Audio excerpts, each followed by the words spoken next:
Thanks, guys. Like I said, my name is Ty Zinn. I was a former prisoner of the failed U.S. war on drugs, and since I got released, I've always been blogging about the tools, the techniques, the strategies, and the technologies that's available to help people find freedom in their lives.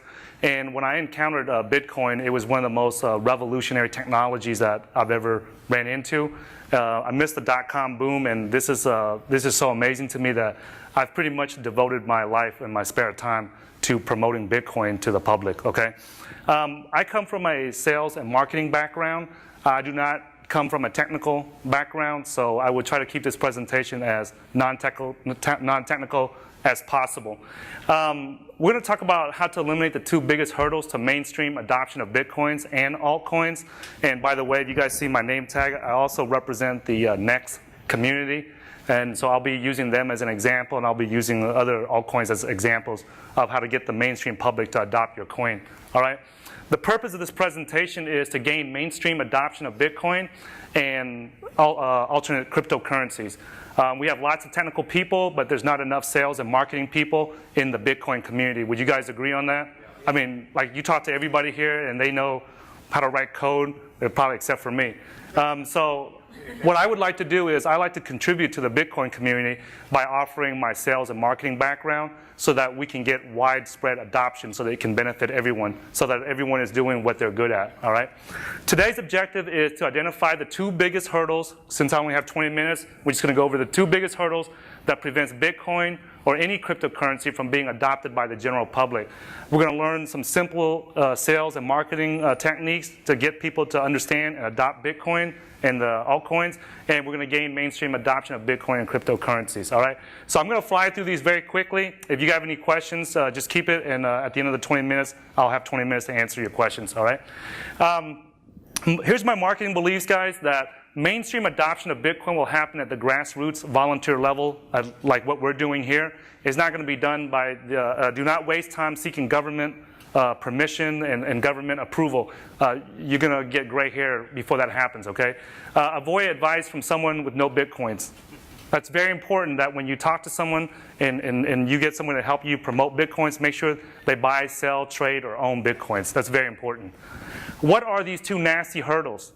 These nasty two hurdles are, one is confusion, and number two is user friendliness.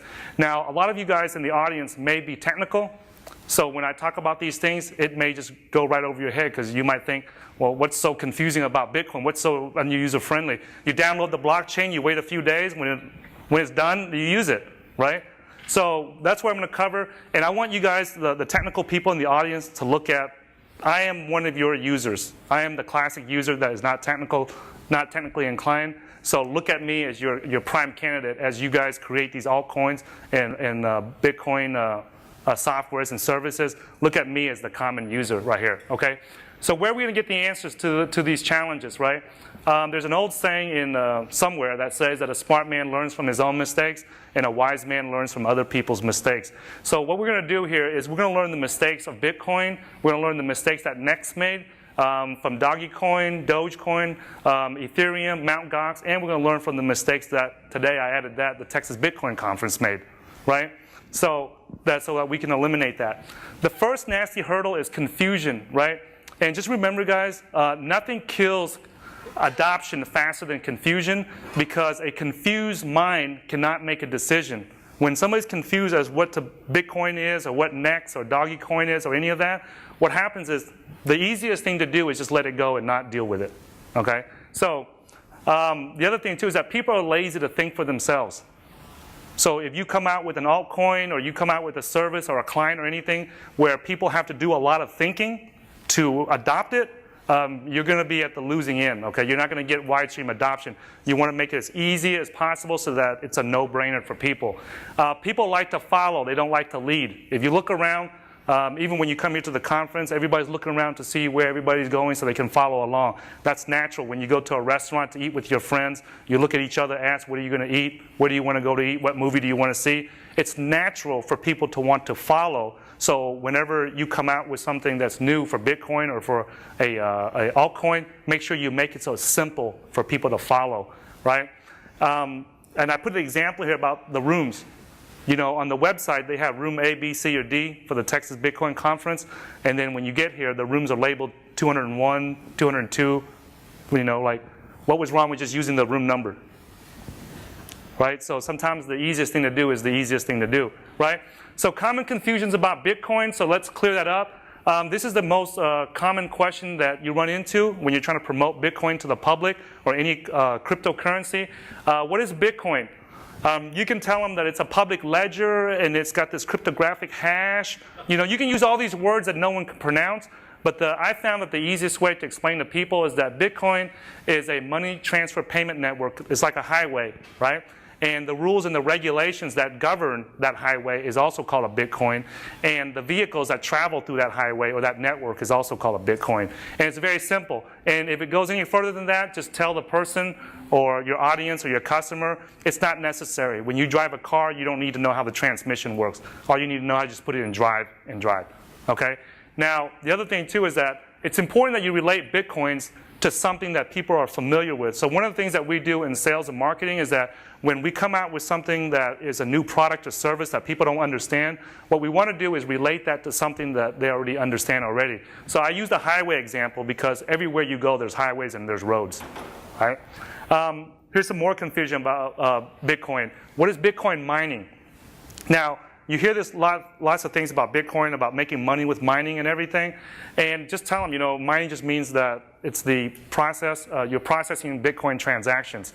And the people who volunteer their computers to process those transactions are called miners, and they get paid for it, right?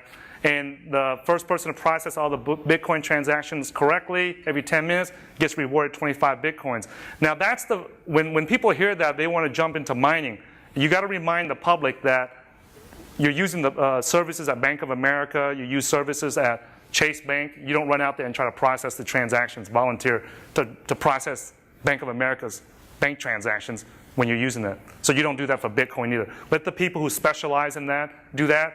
And if any of you guys are interested in Bitcoin mining, my colleague is speaking at 4 o'clock in one of these rooms, and he's going to talk about Bitcoin mining. So if you want more information about that, you can check with him. The nasty hurdle number 2 is user friendliness. Now, this is a common thing that I run into on a lot of the forums.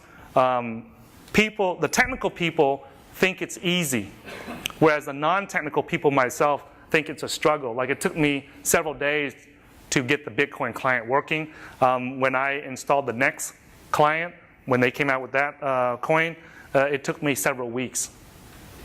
Now, do you think that the average mainstream public person is going to spend several weeks to learn how to install a software? And you know what it was that caused it to take a few weeks? There was one instruction in the list of instructions that was not necessary in there. So I had to get on all the forms and everything. But now one of the things that the people in the next community have done is that they've listened to the customers, and they've come out with like 7 different clients that's like one-click install. So it's a lot easier now. Like I said, nothing kills adoption faster than confusion. A confused mind cannot make a decision, okay? People are lazy to think for themselves, show people how to follow. Make it as smooth and frictionless as you can. Matter of fact, if you come out with a new service and you just want to test it, run it by me.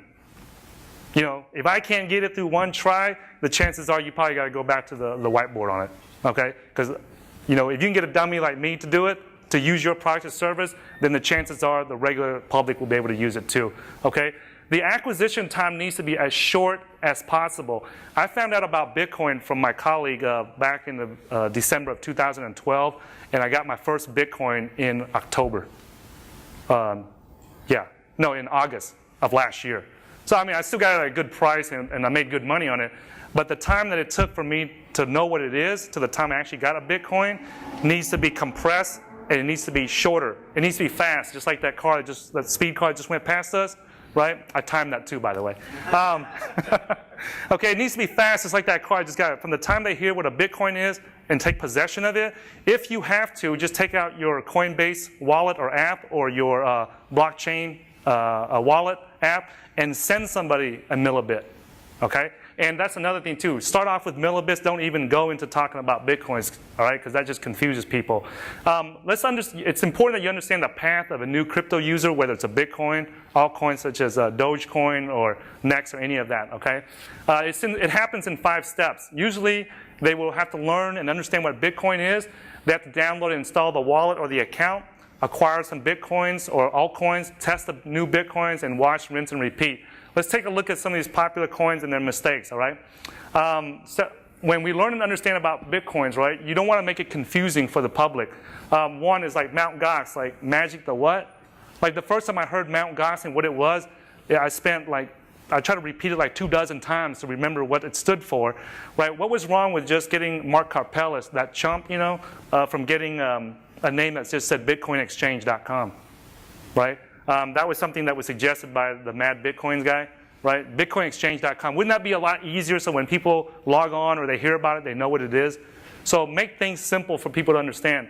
When Nex first came out, it was the first second generation altcoin that had its own source code. It didn't just copycat Bitcoin, right?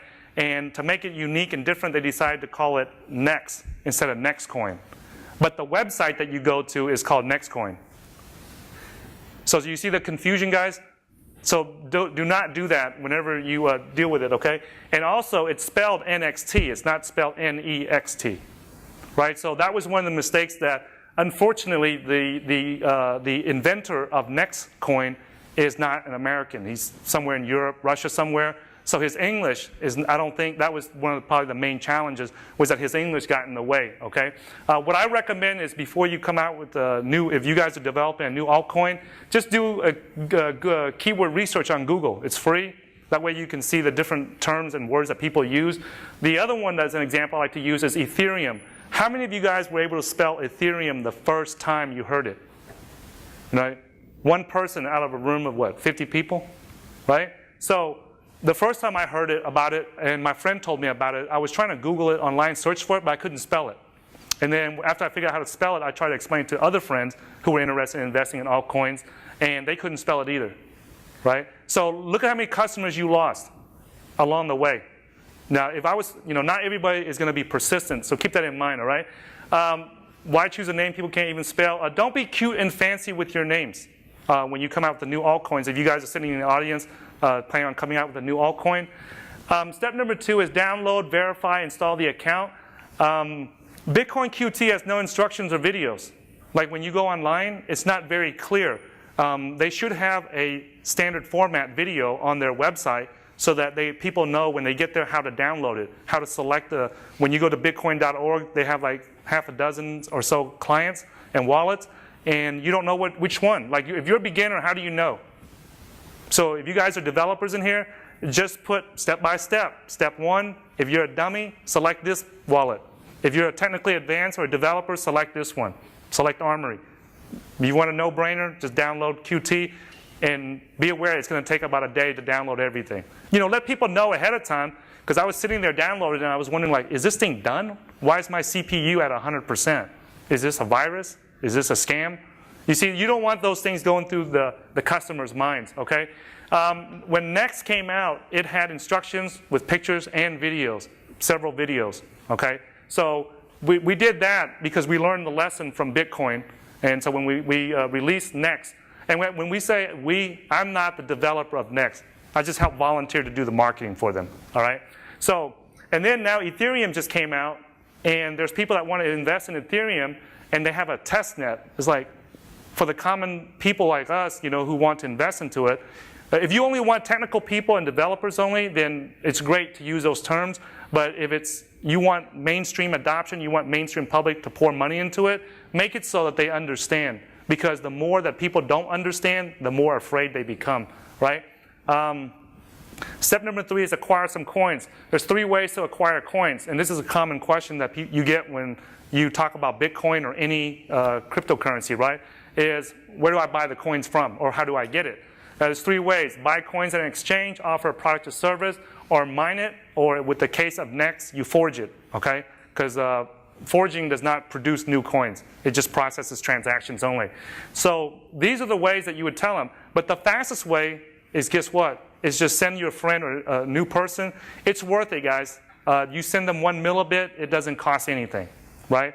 But now they understand it. They can clearly see, because people are visual. They just saw value transfer from your phone to their phone, and now they can go and relay it to other people. If each person just does that with 3 people, can you imagine how fast Bitcoin will spread?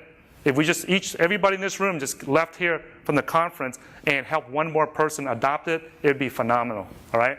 You can get it from Coinbase. For Bitcoins, you can get from Coinbase or Bitstamp. For Next, you can get from Cryptsy, DGEX, or BTER.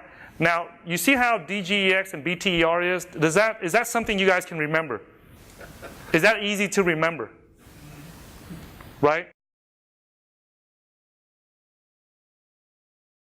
You guys agree? Yeah. If you guys walked out of here and you wanted to get some Next coins, wouldn't it be easy to remember nextcoinexchange.com or .org versus DG what? Or BT what? Cryptsy? It's okay, that's just confusing, all right? Since I'm from the Next community, here's an easy way, and I'm doing this as a test so I can share it at the next conference, right? If you go to prisonerfreedom.com, 2014 Texas Bitcoin Conference, there's a video there that explains to you how to download the Next client, and if you leave a comment there with your Next account number, I'll send you 4 or 5 Next coins to activate your account and get started. I want to do a test to see how easy it is to implement so that I can share it with other people. All right? The other thing too is test the new coins. Send the Bitcoins back and forth. When you guys receive the Next coins from me, send it back. I'll send it back whichever way so that you can see how it works. All right? My first Coinbase experience, I put in, I think, I bought like 10 Bitcoins, it's a few $1,000. And I tried to transfer those Bitcoins to my personal account, my personal wallet. And I waited. I tried to log in. I logged in like 2 or 3 dozen times. It never went in. It sent me text messages. I put it in. Nothing worked. And it was frustrating. I thought they had ripped me off. Okay?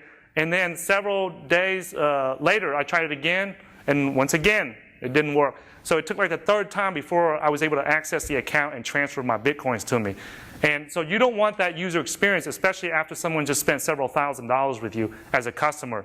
How could they have eliminated that? But instead of just fixing the problem, if you are creating something new for for a Bitcoin or any coin, just put a note right there.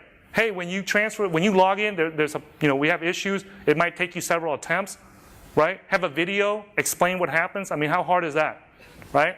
So the Next community generosity makes it easier to adopt. We had when I got into it, they had lots of people that as soon as I run into problems, they would get online, help out, send me some test coins, some actual Next coins so I can test it, make sure my client was working. That's why I'm returning the favor now.